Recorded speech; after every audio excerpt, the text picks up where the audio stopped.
caranya ibadah online. Dengerin ya. Minta tolong untuk papa mamanya untuk membimbing kita. Jangan lupa pakai baju cantik dan ganteng. Jangan lupa jangan tidur-tiduran sambil main HP. Yang penting ibadah yang sungguh-sungguh ya teman-teman. Selamat ibadah teman-teman. Dadah. Shalom teman-teman, mari kita perkatakan Pentakosta ketiga. Pentakosta ketiga artinya 1. Pencurahan Roh Kudus yang dahsyat di zaman now. 2. Penuaian jiwa yang terbesar dan terakhir. 3. Bangkitnya generasi Yeremia dipenuhi Roh Kudus, cinta Tuhan, tidak kompromi dengan dosa, dan memenangkan banyak jiwa. 4. Dari Indonesia ke bangsa-bangsa, gerakan dari timur ke barat, dan kembali ke Yerusalem. 5. Kuasa untuk menyelesaikan amanat agung Tuhan Yesus. Yang siap untuk menjadi agen Pentakosta ketiga, katakan haleluya. Shalom teman-teman, apa kabarnya hari ini? Sebelum kita memuji Tuhan, mari kita mengatakan antusias, luar biasa, dahsyat, yes, yes, yes. Sekali lagi ya, antusias, luar biasa, dahsyat, yes, yes, yes. Haleluya. Teman-teman, sebelum kita mulai beribadah, yuk kita bersatu dalam doa. Tuhan Yesus, terima kasih buat hari ini ya Tuhan. Dan Tuhan, sekarang kami mau mulai ibadah kami. Kiranya Kau memberkati ibadah kami mulai dari awal sampai akhirnya nanti, supaya dapat berjalan dengan baik. Dan Tuhan juga yang memberkati teman-teman yang beribadah di rumah ya Tuhan, supaya kiranya Kau memberikan semangat dan bisa memberikan sikap yang terbaik buat Tuhan. Terima kasih Tuhan. Hanya dalam nama-Mu kami sudah berdoa. Haleluya. Amin. Yuk teman-teman, kita bangkit berdiri. Kita akan memuji Tuhan lebih sungguh-sungguh. Sambil bertepuk tangan ya.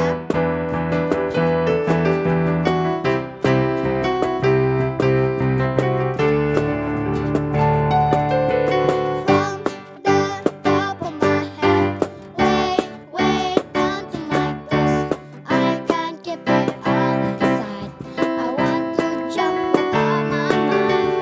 From the top of my head,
kita akan menyembah Tuhan. Yuk kita persiapkan hati kita mau sungguh-sungguh.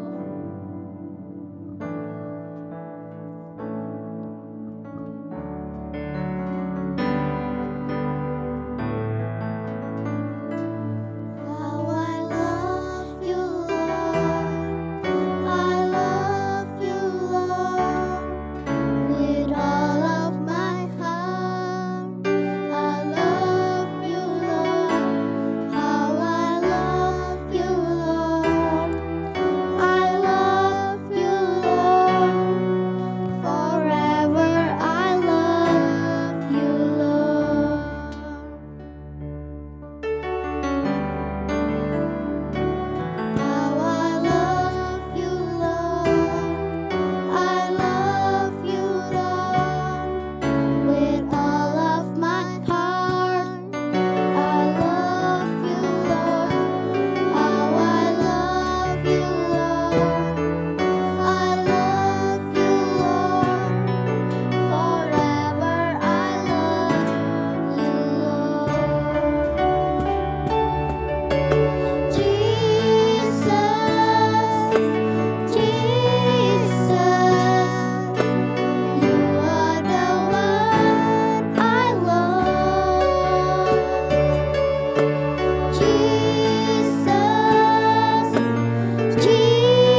sekarang kita akan memberikan persembahan.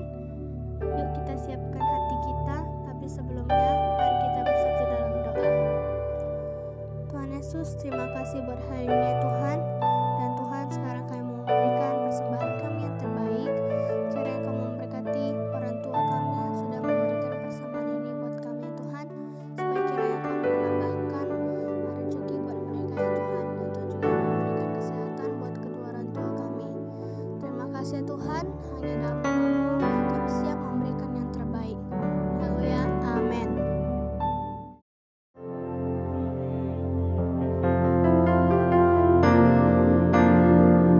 Aku mengasihi Engkau Yesus dengan segenap hatiku.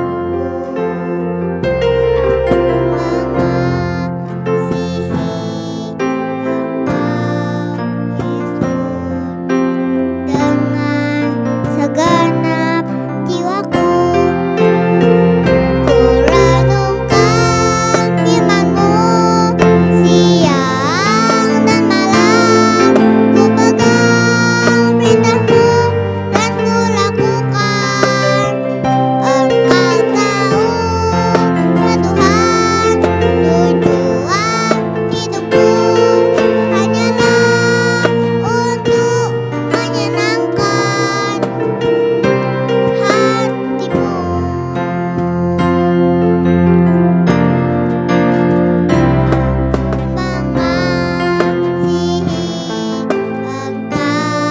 Yesus dengan segenap hatiku. Aku mengasihi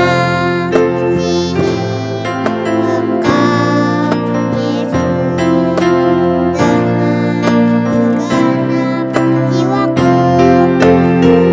Ku renungkan firman-Mu siang dan malam, ku pegang perintah-Mu dan ku lakukan.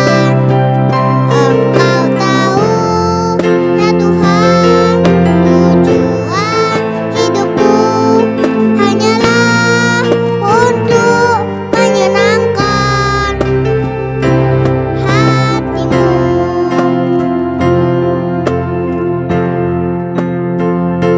Ku renungkan firman-Mu siang dan malam, ku pegang perintah-Mu dan ku lakukan.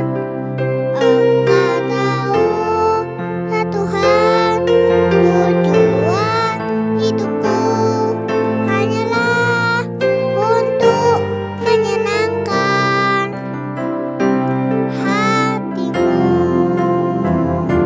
Menyenangkan hati-Mu. Menyenangkan hati-Mu.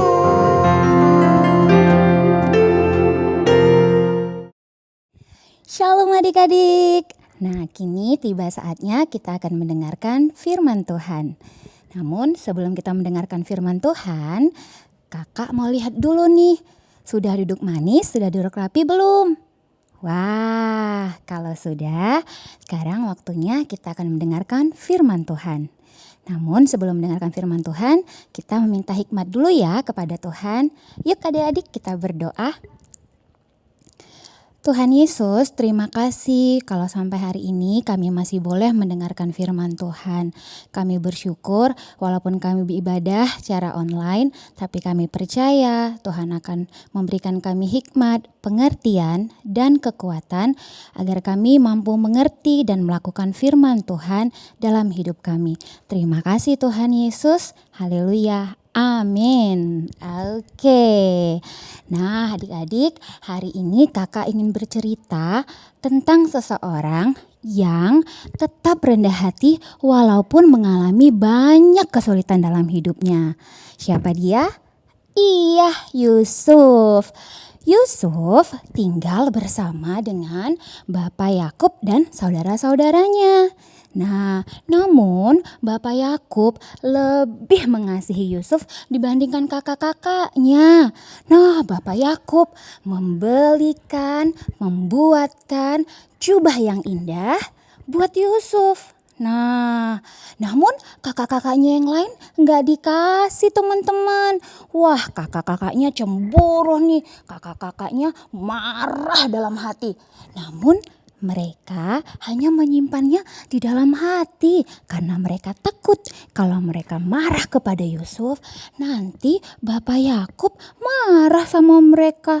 Nah, mereka menyimpannya di dalam hati. Nah, pergilah mereka menggembalakan kambing domba tanpa Yusuf karena Yusuf selalu tinggal di rumah bersama dengan Bapak Yakub.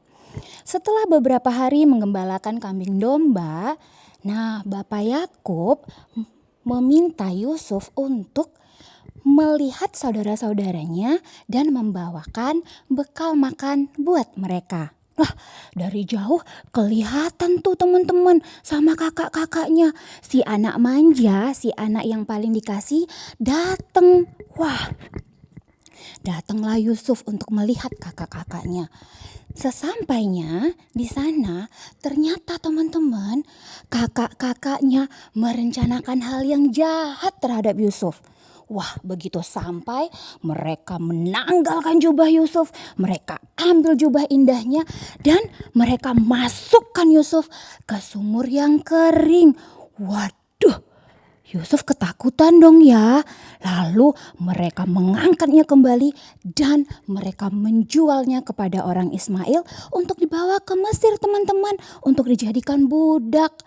Wah, kamu mungkin bertanya ya, Kak, budak itu apa ya Kak? Lah, budak itu adalah orang yang harus bekerja keras teman-teman dari pagi sampai malam untuk mengangkat barang, merapikan benda-benda yang ada di sekitar rumah. Capek teman-teman. Waduh.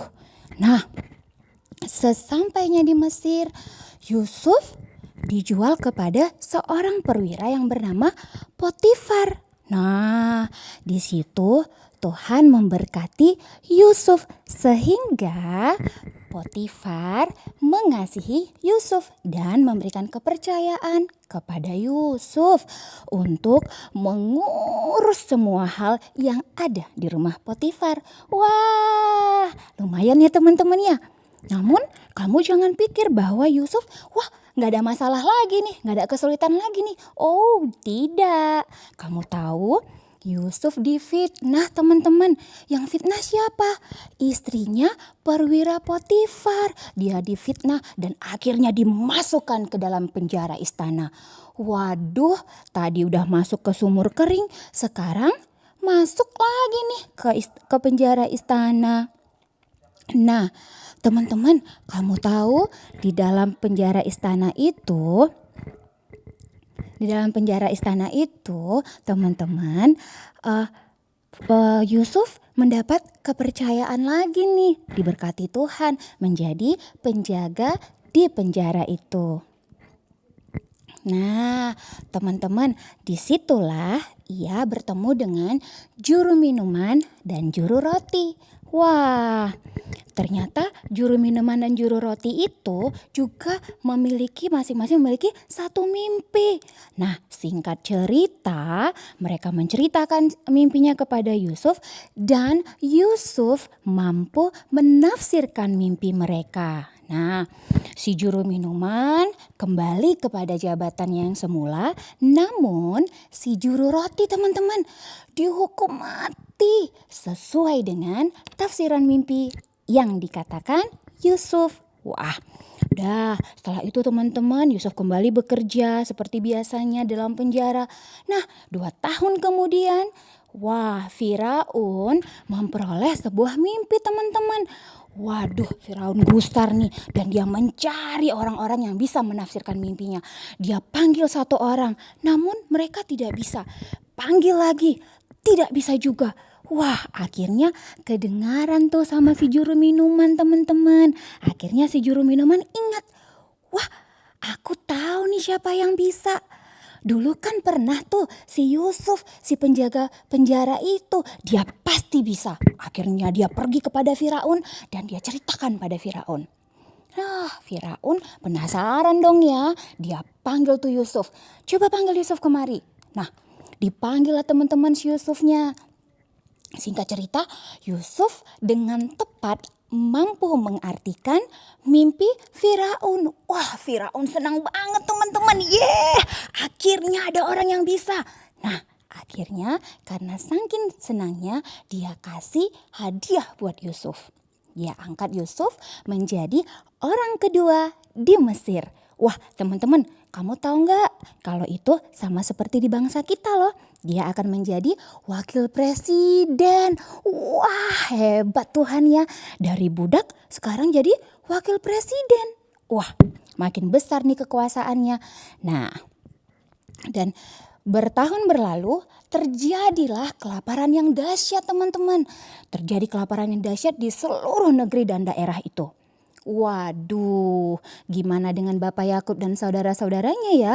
Nah, namun kamu tahu bahan makanan hanya tersedia di istana raja di bawah kekuasaan Yusuf. Nah, datanglah nih saudara-saudara mereka, tuku datang ke istana raja untuk membeli bahan makanan.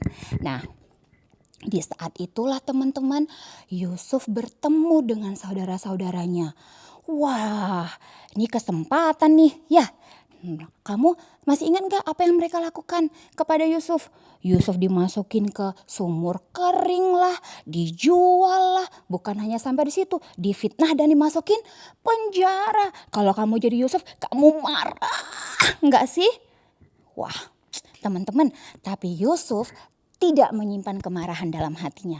Dia tidak kepahitan terhadap saudaranya. Bahkan disitulah dia menyatakan pengampunannya terhadap saudaranya.